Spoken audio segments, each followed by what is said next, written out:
Assalamualaikum warahmatullahi wabarakatuh. Perkenalkan, nama saya Salwa Maria Fadila dengan nomor induk mahasiswa 28921513 dari Paradi Manajemen. Yang terhormat Ibu dosen pengampu, Ibu Nadia Rista, SPD, MPDE. Di sini saya akan menjelaskan materi sebagai tugas ujian tengah semester. Pertama yaitu produk dan jasa. Kata produk berasal dari bahasa Inggris yang berarti suatu yang diproduksi oleh tenaga kerja atau sejenisnya, berbentuk kerja dari kata produk, yaitu produce, merupakan serapan dari bahasa Latin produs, yang berarti untuk memimpin atau membawa suatu untuk maju. Pada tahun 1575, kata produk merujuk pada apapun yang diproduksi atau anything produced. Namun sejak 1695, definisi kata produk lebih merujuk pada suatu yang diproduksi, thing or thing produced. Produk dalam pengertian ekonomi diperkenalkan pertama kali oleh ekonomi politisi Adam Smith. Dalam penggunaan yang lebih luas, produk dapat merujuk pada sebuah barang atau unit sekelompok produk yang sama sekelompok barang dan jasa. Klasifikasi barang konsumen. 1. Barang kebutuhan sehari-hari. 2. Barang toko. 3. Barang khusus. 4. Barang yang tidak dicari. Sejumlah ahli dalam bidang jasa telah melakukan berbagai upaya dalam tujuan untuk merumuskan definisi jasa. Namun demikian hingga saat ini belum ada satu definisi yang dapat diterima secara bulat. Keanekaragaman definisi tentang jasa tersebut dapat dilihat dari pendapat beberapa ahli ekonomi sebagai berikut.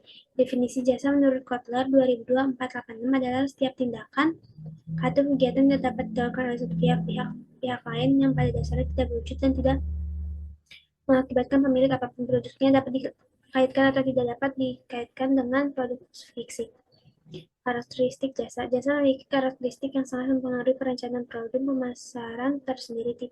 Tijono 2008 menyatakan 5 karakteristik pokok pada jasa yang membedakan dengan barang. 5 karakteristik itu antara lain 1. Intangibility, 2. Inseparability, 3. Variability, 4. Perishability, 5. Lack of ownership. 2. Segmentasi pasar. Segmentasi pasar adalah proses memecah kelompok heterogen dan dari calon konsumen menjadi kelompok homogen. Perlu diketahui bahwa segmentasi ini harus dilakukan sebelum menentukan target pasar. Terdapat beberapa hal penting tentang segmentasi pasar yang perlu Anda ketahui, diantaranya sebagai berikut. 1. Analisis situasi. 2. Posisi persaingan. 3. Ukuran segmen. 4. Biaya untuk mencapai segmen. 5. Kesesuaian tujuan. 3. Target pasar. Target pemasaran merupakan suatu kelompok konsumen yang menjadi sasaran pendekatan bisnis untuk membeli produk yang hendak ditawarkan. Dengan kata lain, target pemasaran adalah kelompok yang akan dilayani sebagai konsumen dan biasanya mempunyai urutan usia, sifat, dan karakter yang sama. Penentuan target pasar dapat membantu dalam mengarahkan kegiatan pemasaran terhadap kelompok konsumen tertentu. Oleh sebab itu, target pemasaran menjadi bagian penting dalam mengukur, meningkatkan, dan menentukan kondisi kesusahan yang membangun bisnis. Lalu bagaimana cara mengukur target pasar secara tepat dan sesuai usaha yang sedang dimiliki? 1. Mengamati persaingan besar. 2. Mulai berasumsi terhadap target pasar yang potensial. 3. Menjalin komunikasi dengan konsumen. 4. Melakukan branding. 5. Memanfaatkan teknologi dan membangun usaha. 4. Posisi pasar. Posisi pasar adalah citra unik suatu produk atau layanan dalam benak konsumen relatif terhadap penawaran dan dari pesaing. Ini adalah tentang persepsi konsumen terhadap apa yang ditawarkan perusahaan. Selanjutnya, posisi pasar juga dapat merefleksikan perusahaan itu sendiri. Dalam hal ini, posisi biasanya dikaitkan dengan indikator seperti jumlah pelanggan, jumlah pendapatan, pangsa pasar, dibandingkan dengan seluruh perusahaan yang menawarkan produk atau layanan serupa. 5. Analisis penetapan harga. Penetapan harga atau suatu proses untuk menentukan seberapa besar pendapatan yang akan diperoleh oleh diterima oleh perusahaan dari produk atau jasa yang dihasilkan. Salah satu keputusan tersulit yang dihadapi oleh perusahaan adalah mengenai penetapan harga. Bagian ini akan menjelaskan dampak biaya tersebut terhadap harga dan peran akuntan dalam pengumpulan informasi yang dibutuhkan. Berikut adalah tujuan penentuan harga yang bersifat ekonomis dan non-ekonomis. 1. Memaksimalkan harga. Penetapan harga meraih pangsa pasar, mempertahankan pangsa pasar, menjaga kelangsungan hidup perusahaan-perusahaan yang baik. Nah, merek. Merek memberikan fungsi untuk membedakan suatu produk dengan produk lain dengan memberikan tanda seperti yang didefinisikan pada pasal 1 Undang-Undang Merek atau Undang-Undang Nomor 15 Tahun 2001. Tanda tersebut harus memiliki satu daya pembeda dan digunakan dalam perdagangan barang dan jasa.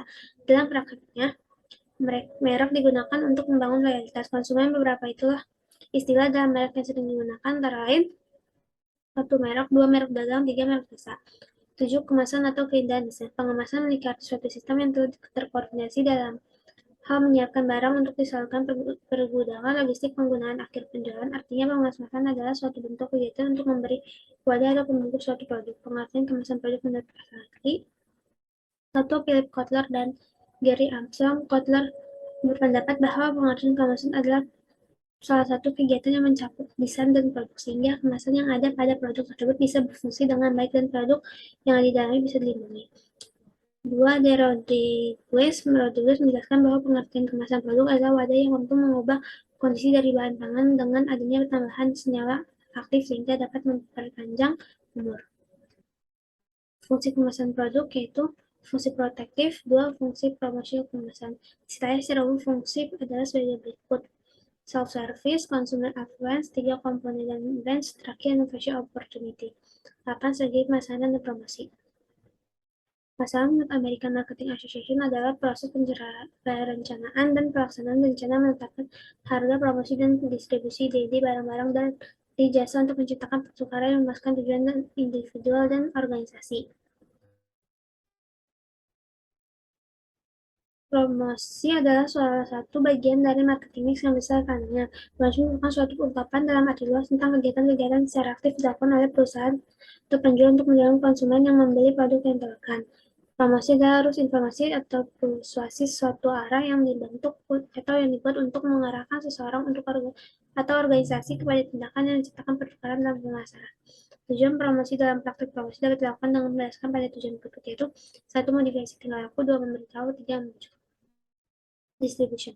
Dalam kamus bahasa Indonesia KBBI, distribusi adalah menyalurkan atau pembagian atau pengiriman kepada beberapa orang atau beberapa tempat. Dari pengertian distribusi menurut KB, maka kita tahu bahwa penyaluran hasil produksi yang dilakukan oleh perusahaan dan menjaga kelangsungan hidup perusahaan. Selain itu, dengan distribusi maka hasil produksi akan sampai pada konsumen yang letaknya cukup jauh. Apabila suatu tidak segera didistribusikan pada konsumen, maka hasil produksi tersebut hanya tertimbun di tempat penyimpanan. Berikutnya pengertian menurut ahli. Menurut Hall mengatakan bahwa distribusi adalah suatu kegiatan yang berfungsi untuk menyiapkan suatu produk pelanggan setelah penjualan. Menurut Sukartawi, distribusi adalah kegiatan atau proses membuat barang yang mana konsumen dapat menerimanya dan konsumen menggunakan tanpa menjualnya kembali kepada konsumen lain. 3. Bahasa swasta mengatakan bahwa distribusi adalah suatu proses menyalurkan suatu barang atau hasil produksi yang telah dibuat oleh perusahaan dan produsen pada konsumen profesional untuk industri yang mendapatkan barang atau jasa perusahaan. Jenis distribusi sebagai berikut: 1. Distribusi secara langsung, 2. Distribusi secara langsung, 3. Distribusi secara intensif, 4. Distribusi secara eksklusif, 5. Distribusi secara selektif.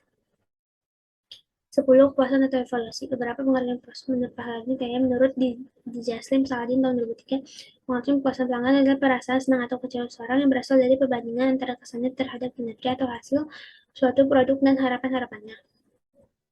Menurut Philip Kotler dan Kevin Van Keller tahun 2007, kepuasan konsumen adalah perasaan senang atau kecewa seseorang yang muncul setelah membandingkan kinerja atau hasil produk yang diberikan terhadap kinerja yang diharapkan.